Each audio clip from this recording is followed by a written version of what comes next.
Untuk mempelajari perilaku dari suatu rantai Markov, kita perlu membuat klasifikasi dari setiap keadaan yang kita definisikan dari ruang keadaan, ya. Nah, klasifikasi dari keadaan ini akan saya berikan beberapa definisi-definisi yang berkaitan dengan klasifikasi dari suatu keadaan, ya. Nah, definisi yang pertama yang akan kita bahas, yang pertama ada yang disebut sebagai accessible, ya. Jadi definisi pertama dari suatu klasifikasi keadaan, ya, definisi yang pertama di sini ada yang disebut, istilahnya kita sebut accessible, atau kalau dalam bahasa Indonesia kita sebut accessible itu artinya dapat diakses, ya, atau kalau dalam istilah bahasa Inggrisnya kita sebut accessible, ya. Nah, apa pengertian dari dapat diakses ini? Misalkan kita punya suatu keadaan J, ya. Keadaan J, di sini langsung saya tulis saja ya definisinya. Jadi definisi yang pertama, keadaan J dikatakan dapat diakses atau accessible, dikatakan dapat diakses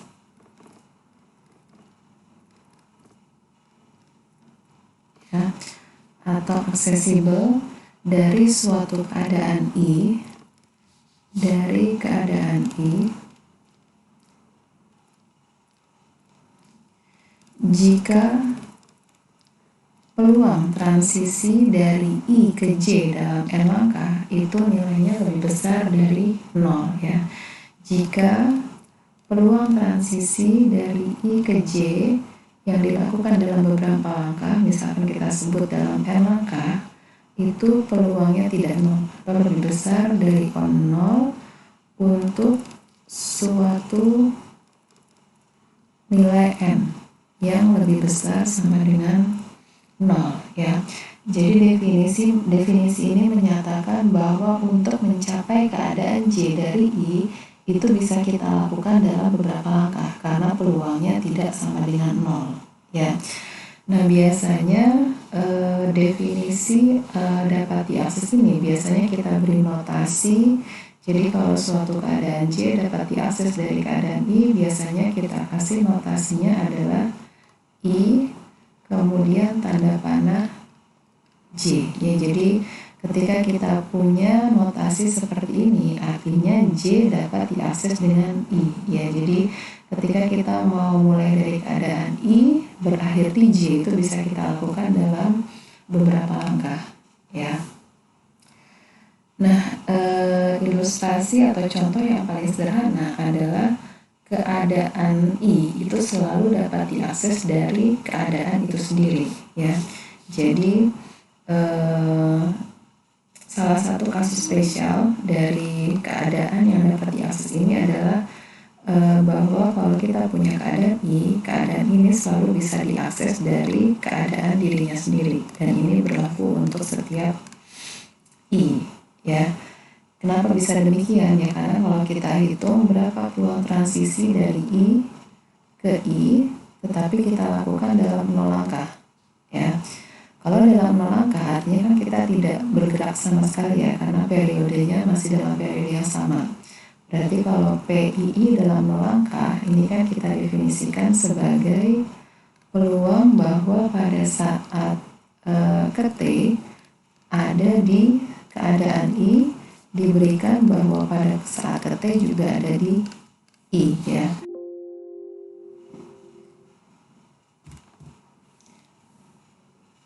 Peluang berada di keadaan I pada periode ke T diberikan bahwa pada periode ke T ada di I, ya jelas pasti peluangnya sama dengan 1, ya. Jadi peluang hari ini ada di keadaan I, berapa peluang hari ini ada di keadaan I juga, ya jelas pasti sama dengan 1, ya, nilainya 1, sama dengan 1 dan ini lebih besar dari 0 ya. Jadi dengan kata lain, kasus yang paling sederhana dari keadaan dapat diakses ini adalah bahwa suatu keadaan I selalu dapat diakses dari dirinya sendiri dalam 0 langkah ya. Nah, sebagai contoh yang kedua ya, saya kasih contoh lagi. Contoh yang pertama di sini misalkan, nah di sini saya sudah berikan suatu rantai Markov ya, suatu rantai Markov yang saya gambarkan dalam matriks transisi atau matriks stokastik 5x5 ya. Berarti dalam hal ini kita punya 5 keadaan ya, misalkan keadaannya saya sebut keadaan 0, 1, 2, 3, dan 4 ya.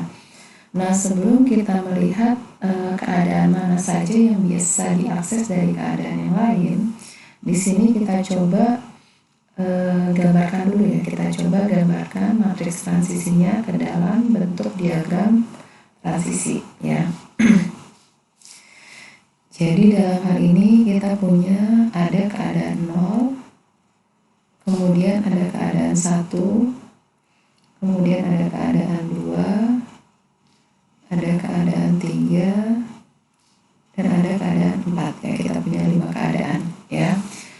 Nah, kalau kita lihat dari baris pertama dari matriks transisi P ini, kita bisa lihat bahwa yang peluang transisinya tidak 0 itu adalah transisi dari 0 ke 0 ya. Jadi 0,4 ini kan adalah transisi dari 0 ke 0, berarti dia ada anak panah yang menunjukkan perpindahan dari 0 ke 0. Kemudian yang tidak 0 berikutnya adalah transisi dari 0 ke 1 ya, dengan peluang transisi sebesar 0,6 ya. Jadi dimulai dari keadaan 0 hanya ada 2 transisi yang mungkin dilakukan ya. Jadi dari 0 ke 0 dan dari 0 ke 1 ya. Nah, sekarang kalau mulai dari state 1 ya, di sini transisi yang memungkinkan dengan peluang transisi tidak 0 adalah transisi dari 1 ke 1, kemudian dari 1 ini berpindah ke keadaan 0 ya, dalam satu langkah. Yang mungkin dilakukan transisi dimulai dari keadaan 1 hanyalah dari 1 ke 0 atau dari 1 ke 1 ya.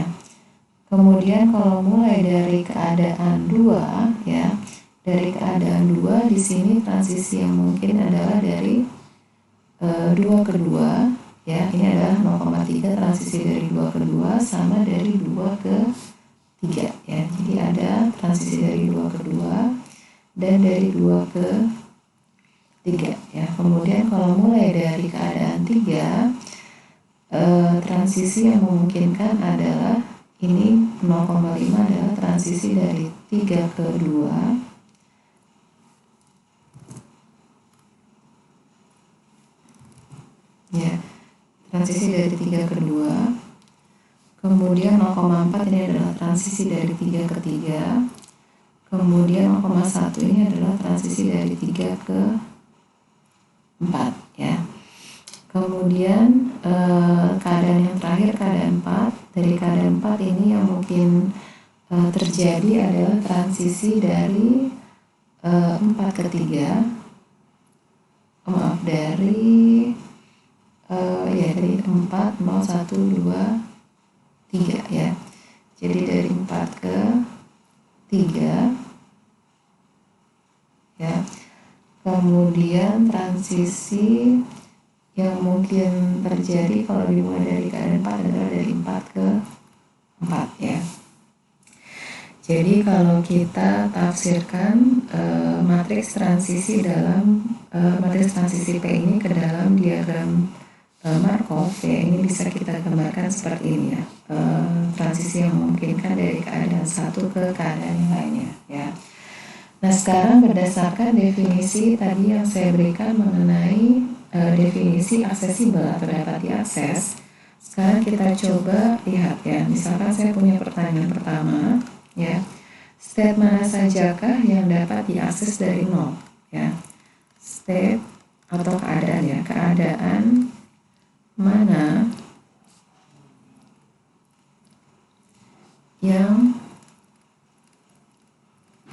dapat diakses dari nol ya.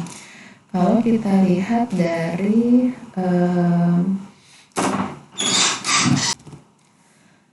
kalau kita perhatikan diagram Markov ya, state mana saja yang dapat diakses dari keadaan nol, ya tinggal kita lihat aja, karena kan secara notasi keadaan yang dapat diakses dengan keadaan lain itu adalah suatu keadaan di mana ada anak panah dari state keadaan I ke keadaan J ya. Jadi kalau pertanyaannya state mana saja yang dapat diakses dari keadaan nol ya, berarti kita mulai dari keadaan nol. Yang dapat diakses dari keadaan nol adalah, kita lihat anak panah yang menuju, yang dimulai dari nol itu adalah ke keadaan nol sendiri ya. Kemudian yang kedua, keadaan yang mungkin diakses dari nol adalah dari 0 ke 1 ya. Nah sekarang kita lihat apakah keadaan 2 dapat diakses dari keadaan 0 ya. Apakah keadaan 2 ini dapat diakses dari keadaan 0? Jelas tidak, karena tidak ada anak panah yang menghubungkan dari keadaan 0 ke keadaan 2 ya. Begitu juga keadaan 3 dan 4 ini tidak dapat diakses atau tidak aksesibel dari keadaan 0 ya, karena jelas tidak ada panah yang menghubungkan keadaan 0 ke keadaan 3 maupun 4 ya. Jadi kalau state mana saja yang dapat diakses dari 0 itu hanya ada dua keadaan, yaitu keadaan 0 dan keadaan 1 ya. Nah contoh berikutnya, misalkan pertanyaannya state mana saja atau keadaan mana saja yang dapat diakses, misalkan sekarang dari keadaan 3, diakses dari keadaan 3 ya. Kalau kita perhatikan diagram Markov, jelas yang ada anak panah dimulai dari 3 itu ada sebanyak 3 keadaan ya. Jadi kalau kita mulai dari 3 itu kita bisa menuju ke state 2, atau kalau kita mulai dari 3 kita bisa menuju state 3 itu sendiri, atau yang ketiga adalah dimulai dari 3 kita bisa masuk ke step 4 ya. Jadi keadaan mana saja yang dapat diakses dari keadaan 3, jelas hanya keadaan 2, 3, dan 4, karena ada anak panah yang menghubungkan dari 3 ke keadaan 2, 3, dan 4 ya. Untuk 0 dan 1 jelas tidak dapat diakses dari 3, karena ya tidak ada anak panah yang menghubungkan ke keadaan baik 0 maupun 1 dari keadaan 3 ya.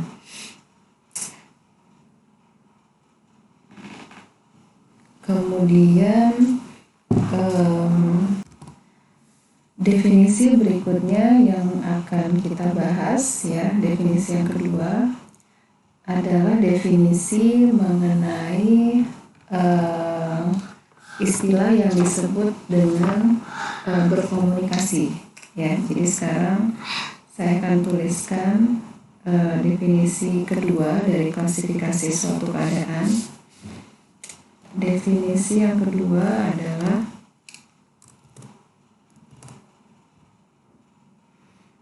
mengenai istilah yang disebut berkomunikasi.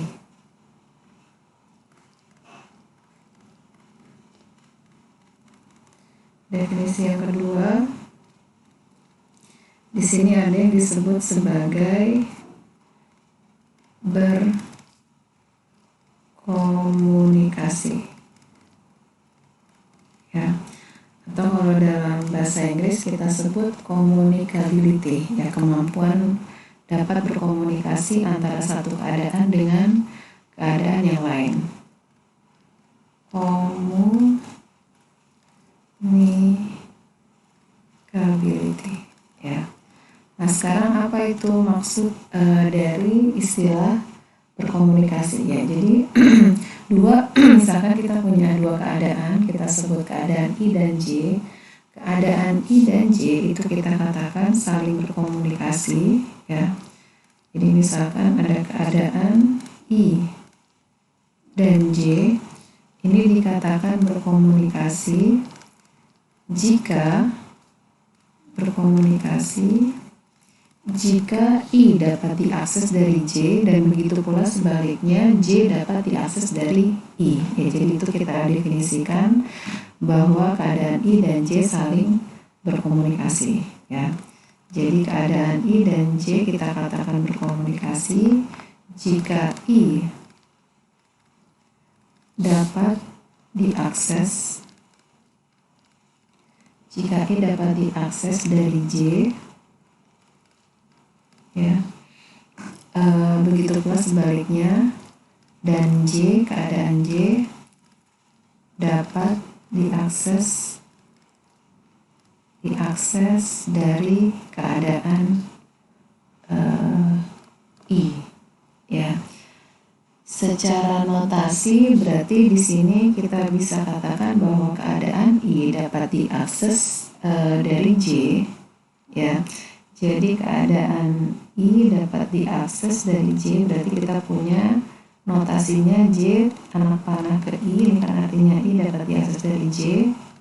Kemudian dan keadaan J dapat diakses dari I, ya. Maka jika kedua definisi ini berlaku, maka kita katakan bahwa I dan J saling berkomunikasi, ya. Saling berkomunikasi di sini kita notasikan dengan anak panah ke samping kiri dan samping kanan. Ya, jadi ini kita sebut saling berkomunikasi, ya.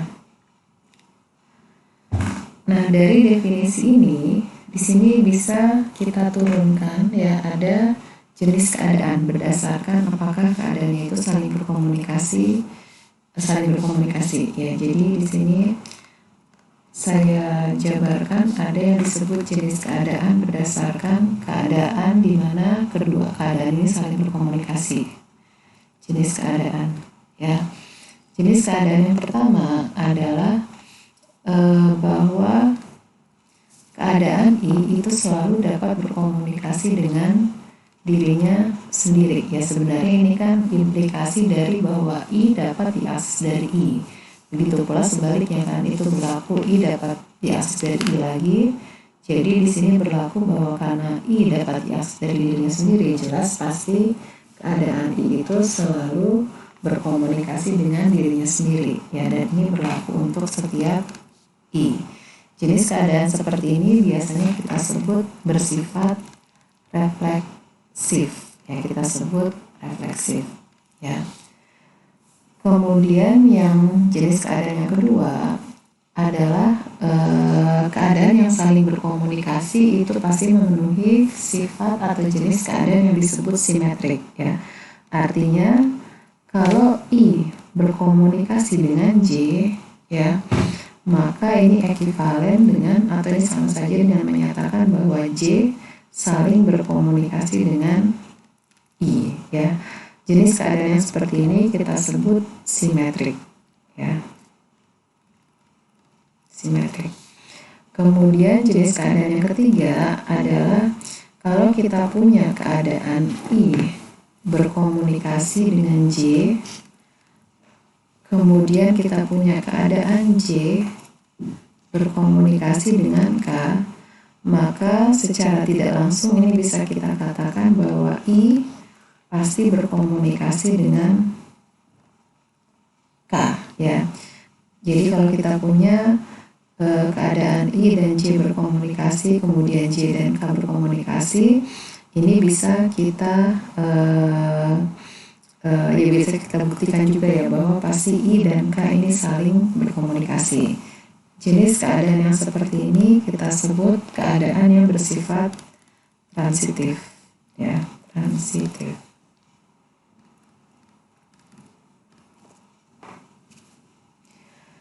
Oke, nah sebagai contoh, misalkan di sini saya punya contoh yang sudah saya tuliskan, ya. Di sini saya masuk ke contoh ketiga aja di sini. Ya, saya punya contoh. Misalkan saya punya suatu rantai Markov yang saya definisikan dengan matriks transisi 4x4. Berarti dalam hal ini kita punya 4 keadaan, ya.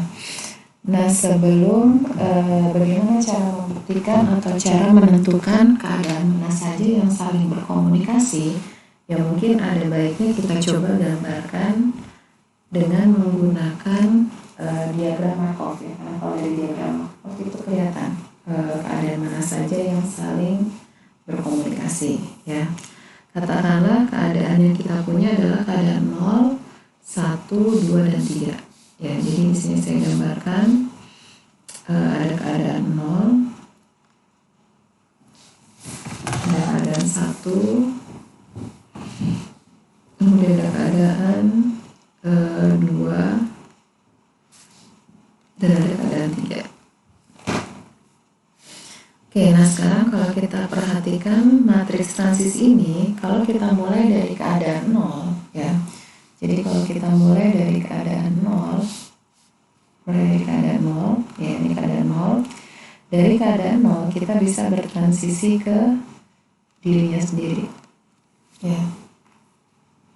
Kemudian transisi lainnya yang memungkinkan dimulai dari 0 itu adalah bertransisi ke keadaan 2, ya, karena ini adalah keadaan 0, 1, 2, dan 3, ya. Jadi dari 0 cuma mungkin dilakukan dalam satu langkah bertransisi ke 0 atau bertransisi ke keadaan 2, ya, dari 0 ke 2.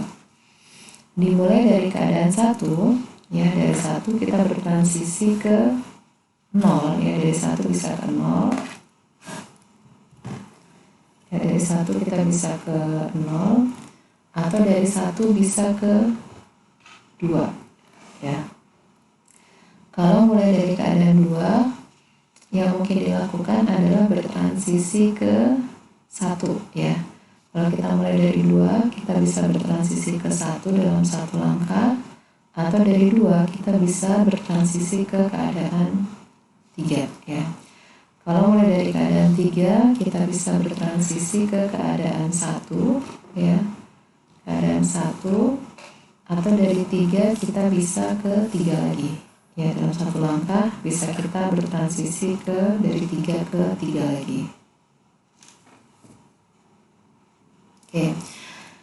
Nah, dari sini bagaimana cara membuktikan bahwa apakah semua state dari contoh 3 yang saya berikan ini apakah saling berkomunikasi atau tidak, ya. Jadi kita akan coba membuktikan atau menunjukkan apakah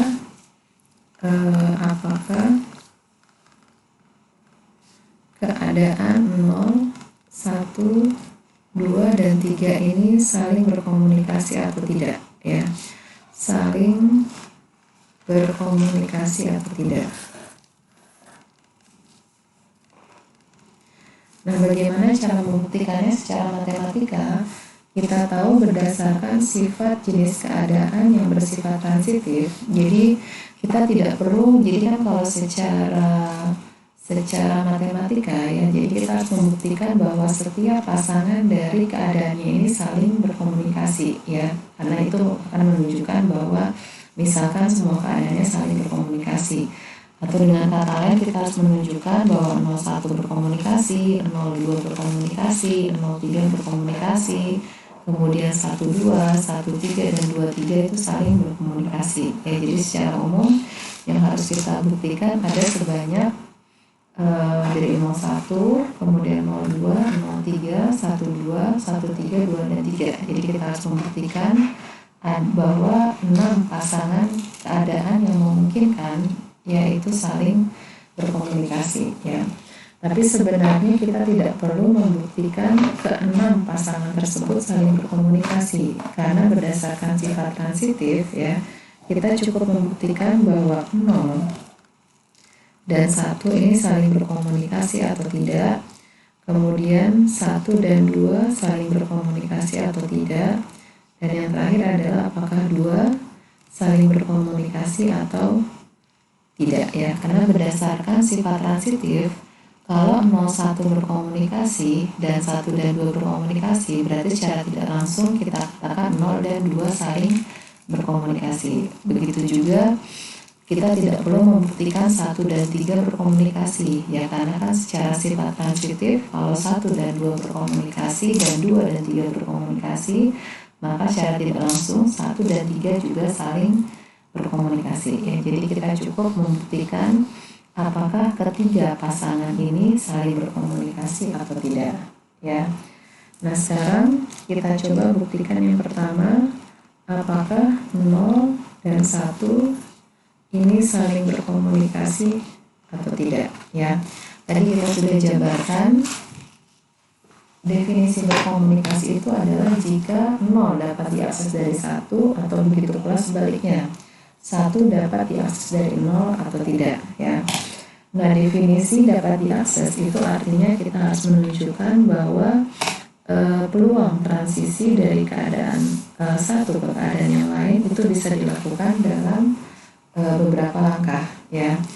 Nah, dalam beberapa langkah yang paling sederhana kita buktikan dulu, misalkan dalam satu langkah, ya. Berapa peluang dari transisi dari 0 ke 1 kalau kita lakukan dalam satu langkah, ya. Nah, peluang transisi satu langkah ini bisa kita langsung lihat dalam matriks transisi yang saya tuliskan di sini, ya. Peluang transisi dari 0 ke 1 dalam satu langkah besarnya adalah 0, ya. Jadi dalam hal ini kita tidak bisa mengakses keadaan 1 dari 0 dalam satu langkah, ya. Jadi kalau dalam satu langkah itu tidak dapat diakses, ya bukan berarti bahwa 0 dan 1 itu tidak dapat diakses satu sama lain, ya, karena kita harus menunjukkan untuk langkah yang lebih besar dari 1, ya. Jadi sekarang kita coba buktikan apakah dalam dua langkah kita bisa mengakses dari 0 ke 1, ya. Nah, bagaimana cara menghitungnya? Di materi sebelumnya kita sudah belajar bagaimana cara menghitung peluang transisi untuk n langkah, ya. Peluang transisi misalkan dalam dua langkah